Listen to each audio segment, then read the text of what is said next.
What's the word, ladies and gentlemen? This is Andrew, and welcome to another episode of Is It Worth It? Now, today we'll be going over the new shiny Merc, Stoker. We'll be going over Stoker's abilities, stats, weapons, playstyle, and ultimately determining if he is worth your 50,000 credits or $10 USD. Now, Stoker came out with the Containment War update, so please keep that in mind and look at the date of this video, as the stats that I'm going to go through may be different by the time you are viewing this. Also, before we get too into this video, I want to give a quick shout out to Lava, who actually donated to my channel. Thank you so much, Lava. A big thanks to you. And if you want, go ahead and comment down below, Lava, so I can give you a big, nice hug.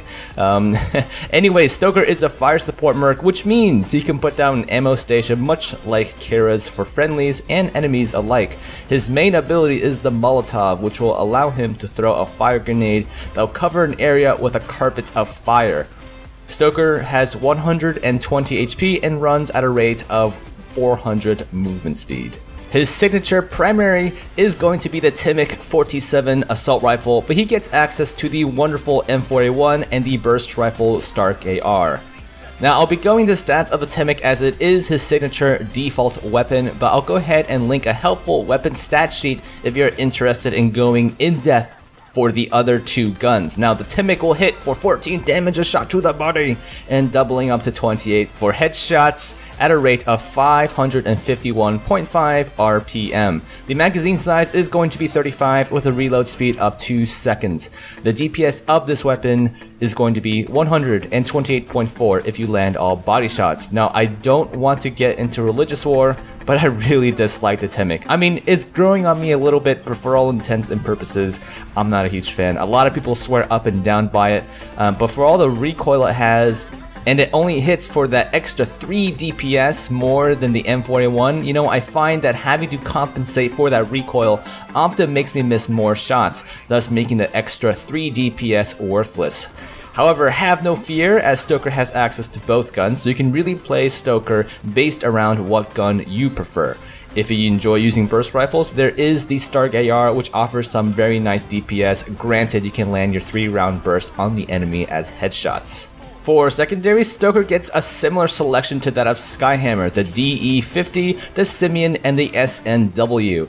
His default secondary is going to be the Simeon revolver, which is a pretty decent sidearm in my opinion. Some people don't like it, but I have a soft spot for revolvers. It hits for 25 damage a shot to the body, doubling up to 50 damage a headshot.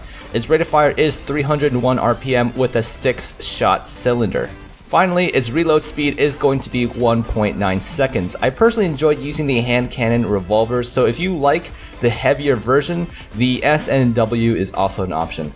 However, Stoker can use the DE50, which is a much spammier alternative. Now for melee weapons, Stoker gets the Beckhill, Stiletto, and the Kukri knife. I won't get into the stats of all the different melee weapons, but I would just like to say that just from his weapons alone, Stoker seems to have a solid pool selection for almost any playstyle preference. Now for ability, Stoker gets his Molotov grenade, the one item that everyone knows him by. Now the grenade will do 40 damage a second to infantry units, and it will last for 10 seconds. Now if you land the grenade directly on a target, it will do a direct hit damage of 50.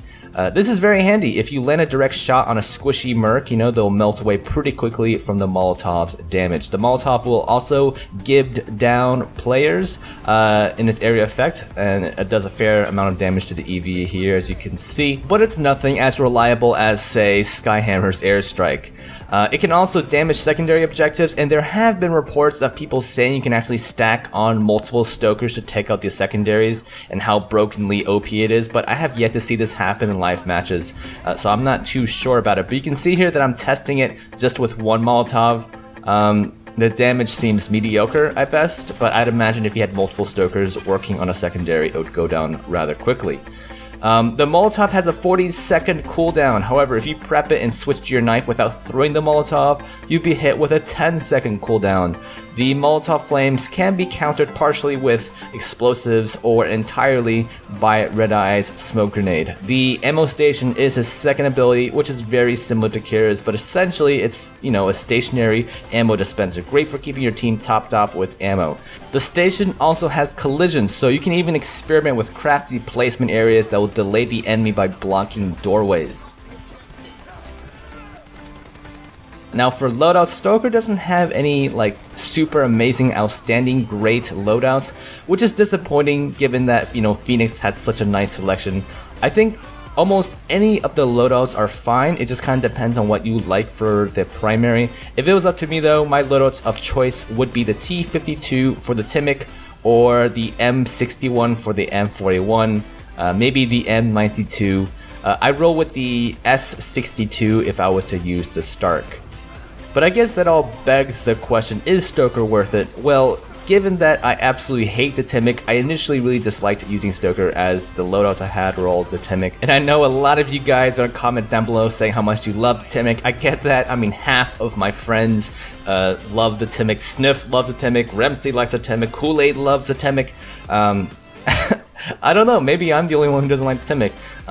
But luckily I tried out a loadout with the M41 and the experience was almost completely different. I'm pretty sensitive to recoil changes. So with that said though, the Timic kind of has been growing on me because of the feel. But again, the M41, man, my number one hoe. But I guess it all depends down to which one you prefer, Timic, M41, or the Stark. Stoker has decent loadouts in each of the primary weapons. Now, playstyle wise, Stoker is a great area denial and flushing Merc. He doesn't have the crazy burst damage like Fragger's frag grenades, but the Molotovs do offer some great sustained damage over time. Personally, I enjoy using them to clear out aura healing station nests, especially when I flank them and lay down a carpet of fire. When using the Molotov, you should be aware that many Mercs can escape the flames without dying, so be sure to mow down the enemy with your gun while they're trying to get away for the maximum effect. I'm not a huge fan of the ammo station as it's way less mobile than the ammo packs, but it does the job well for sustained support for your team even if you're far away flanking the enemy. So, is Stoker worth it? In my opinion, definitely. His unique ability, the Molotov, introduces an ammo support Merc who really shines in indoor, tight areas. Something you can't really say for Artie, Kira, or even Skyhammer. Their abilities all work best in outdoor maps than they do on indoor maps. And as much as I love Skyhammer, I find myself using Fragger much more often in indoor maps like Underground. But, that might change with Stoker. I think Stoker's a great buy for those who are bored of using those assault mercs like Frag or Nader, but who still want someone who is able to provide support for the team. So I think it's a great mix. For my new players out there who are getting bored of Skyhammer, I would definitely pick Stoker over Artie or Kira, just because Skyhammer can kind of cover their roles just fine, if not better. Stoker offers, again, that unique playstyle, something totally different, which is indoor viability for ammo support mercs. So I would definitely go with Stoker over Artie or Kira. Anyways, that's my take on Stoker. I hope you guys enjoyed this video, and if you did, please smack that like button. And if you have any other things related to Stoker that I didn't mention in this video, please be sure to let me know down in the comments. And until next time, guys, I'll see you in the next one.